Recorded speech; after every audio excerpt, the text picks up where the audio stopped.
Welcome to my new YouTube channel called Alternative Media. My aim in this channel is to try and promote freedom of speech and discussion. So feel free to engage with me. Anyway, topic of this video is Airbus is so concerned with Brexit in the UK that it feels it may lose some jobs.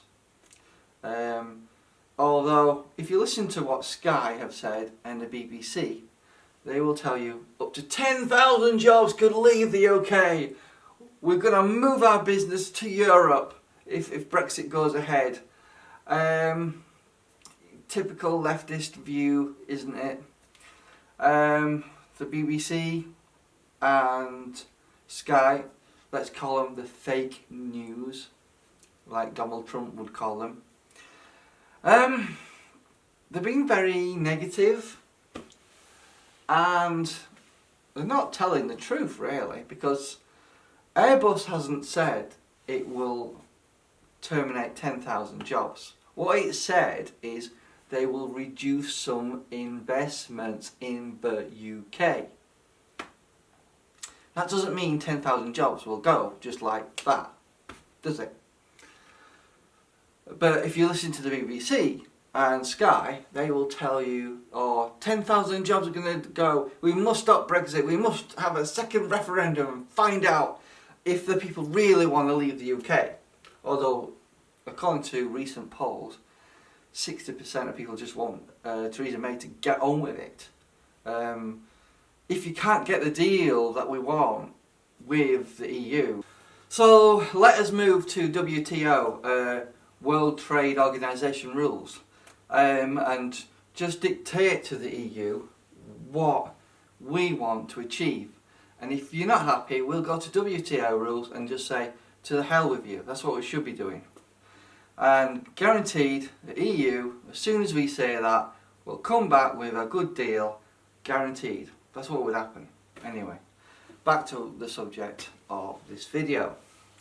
So Airbus are doing a bit of scaremongering tactics, and I think the BBC and Sky News are being complicit here,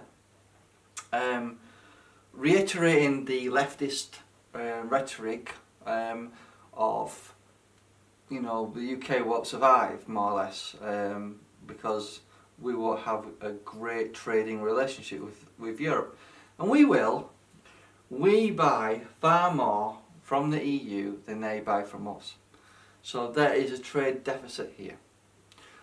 So when Airbus are doing this scaremongering tactic to make many people concerned and worried about their jobs, and it's not really Airbus that's saying these things, although I suspect they're nudging the BBC and Sky News in the right direction to say, we're concerned about how the Brexit will affect jobs in the UK.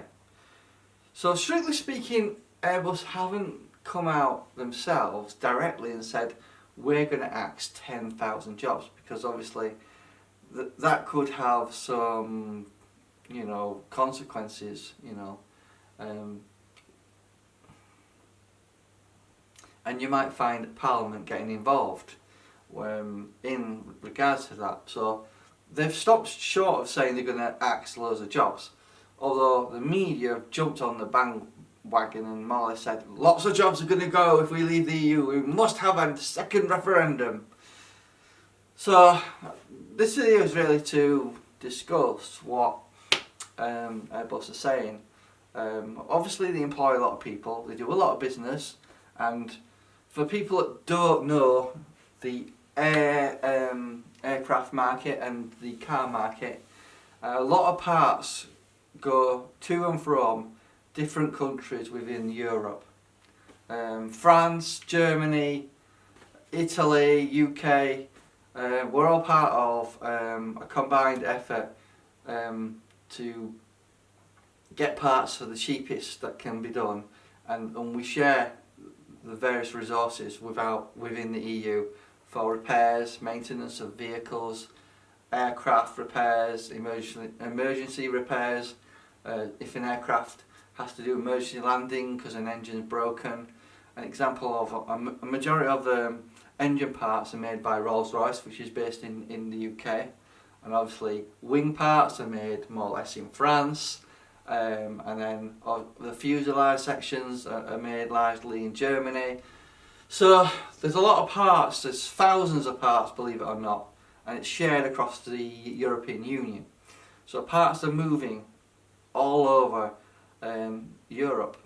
So obviously Airbus is concerned that if tariffs are introduced, it's going to influence and change how those parts are distributed between the various countries in Europe. And obviously that will impact on costs. And that's what Airbus are just thinking about, costs. How much is it going to cost us if Brexit happens? So that's something just to think about, that it's not just aircrafts, you know, that's the issue here, it's the parts structure as well. And the same goes for the car market, the same thing, there's a massive parts companies, sellers, resellers, manufacturers all over Europe doing car parts. And I used to work for a company that was involved with car parts. You may know them, it's called Ford. And we used to get parts shipped from all over. A lot of it came from Germany though. But that's the thing that Airbus are thinking about, is the logistics of and the costs involved in sourcing cheaper parts from different various countries, because it'll have to think about tariffs. So that's why they're concerned. But I don't think we should be too concerned, because all companies adapt, adjust their prices accordingly and still do business. Whether you've got trade barriers in the way or not. You know, we do trade with America quite often and it's never an issue. I've done a bit of selling from, you know, with America as well in the past. The only thing you have to do is adjust your prices to compensate for those taxes from other countries. So I just wanted to do a quick blog video just to discuss what Airbus are saying. We shouldn't be too concerned about what could happen. We need, you know, because what could happen might never happen. What we want to know from Theresa May, what will happen. And I just wish she would grow a pair of balls, talk to the EU and Europe and say, listen, we want this, we want that, and if you don't give it to us, we'll say, fuck you, and we're off to WTO rules, and we'll start charging you for products that you want to buy from us, and vice versa, they'll do the same. It's called business and it's called trade. You know, the EU is so fixated on free movement of peoples and immigration that it can't see the fact that it could lose a very good trading partner. Anyway, I hope this video didn't ramble on too much. I'll continue doing these. If anyone wants to contribute and add any of their own videos to the channel and help it develop, feel free to contact me to discuss that. Thank you for watching and have a nice day.